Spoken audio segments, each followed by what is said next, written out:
இதெல்லாம் இருந்தாலும் நீ உங்கள் அன்னைக்கு ரொம்ப தான் சப்போர்ட் பண்ணுற சொன்னா. நான் என்ன சப்போர்ட் பண்ணேன்? அப்படியெல்லாம் ஒன்றும் பண்ண. என்ன போய் சொல்கிறியா?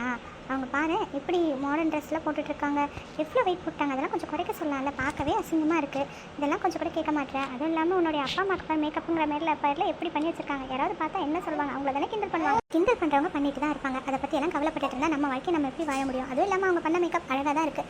மாடர்ன் ட்ரெஸ் அவங்க கேரி பண்ணுற விதமும் சூப்பராக இருக்குது. அப்புறம் என்ன நீ இப்படி சொல்கிற? அவங்க வெயிட் எப்படி ஃபஸ்ட்டு ஒல்லியாக இருந்தாங்க, இப்போ பாரு எவ்வளோ வெயிட் போட்டாங்க. பற்றி நீ ஏன் கவலைப்படுற? அது அவங்களுடைய சொந்த விஷயம். நீ இப்போ பேசுறது அவங்கள பாடி ஷேமிங் பண்ணுற மாதிரி. பாடி ஷேமிங்லாம் ஒன்றும் பண்ணலை சொன்னா. நீ பண்ணுறதுக்கு பேர் என்னவா? அவங்களுக்கு உடம்புல எவ்வளோ ப்ராப்ளம்ஸ் இருக்குது தெரியுமா? ப்ரெக்னன்சி, டெலிவரின்னு, அதுக்கப்புறம் அதில் வந்து கொஞ்சம் சில பெயின் எல்லாம் இன்னுமே அவங்க சப்போர்ட் பண்ணிட்டு இருக்காங்க. ஆனால் அதுக்கெல்லாம் உன்னால் வந்து ஏதாவது ட்ரீட்மெண்ட் கொடுக்க முடியுமா? இல்லை அவங்களால வேலை செய்ய முடியல வந்து பார்த்துக்கிறியா? இல்லை அப்புறம் எதுக்கு அவங்க குறை சொல்லிட்டே இருக்கு? நான் குறைலாம் சொல்லலை, இருக்கிறதா சொல்கிறேன். அவங்களால முடிஞ்சப்போ அவங்க செய்கிறாங்க. அவங்க குழந்தைங்க அவங்க பார்த்துக்கிறாங்க.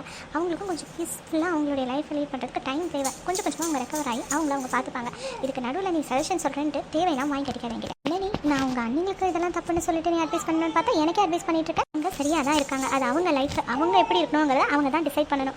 அவங்களுக்கு நம்ம நல்லது செய்கிறோமோ இல்லையோ, உபத்திரம் செய்யாமல் இருக்கிறதே பெரிய ஹெல்ப்பாக இருக்கும். உங்களுக்கு என்னென்ன ப்ராப்ளம் இருக்குன்னு உனக்கு வெளிப்படையாக தெரியணுமா? இல்லை அவங்களுக்கு சொல்லணுன்ற அவசியமும் கிடையாது. சரியா?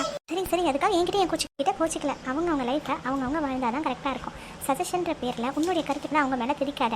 அவங்க எப்படி இருக்கணுங்கிறத அவங்க டிசைட் பண்ணட்டும். சரியாக தான் சொல்கிறேன் நான்.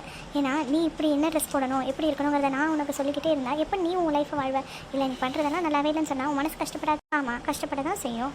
அதே மாதிரி தான் உனக்கு எப்படி வலிக்குதோ அதே மாதிரி தான் அவங்களுக்கும் வலிக்கும். உனக்கு வந்தால் ரத்தம், அவங்களுக்கு வந்தால் தக்காளி சட்னியா? நல்ல நாத்தனாரமா நீ? நான் நல்ல நாத்தனாராக இருக்கணும்னு தான் விரும்புகிறேன். என் மனசை நீ விஷமாக்காது. அவங்கள பார்த்துக்க அவங்களுக்கு தெரியும். ஹெல்த் கான்ஷியஸும் இருக்குது. அவங்க ஒன்றும் குழந்தையும் கிடையாது. சரியா? அவங்களுக்கும் நிறைய விஷயம் தெரியும். அவங்க நல்லாவே பார்த்துப்பாங்க. நம்ம அவங்களை டிஸ்டர்ப் பண்ணாமல் இருந்தாலே பெரிய உதவியாக இருக்கும். என் லைஃப் என் ரூல்ஸ், லைஃப் மை ரூல்ஸ்னு ஸ்டேட்டஸ் எல்லாம் வைக்கிறல்ல, அதே மாதிரி இது அவங்க லைஃப் அவங்க ரூல்ஸ். அதை இன்டர்ஃபியர் பண்ணாமல் இருந்தாலே அவங்க நல்லா இருப்பாங்க. அவங்க ஏதாவது உனக்கு இது எப்படி பண்ணுறதுன்னு உங்ககிட்ட கேட்டால் உனக்கு தெரிஞ்ச ஒப்பீனியனாக கூட, அதுக்காக அதை ஃபோர்ஸ் பண்ணாது.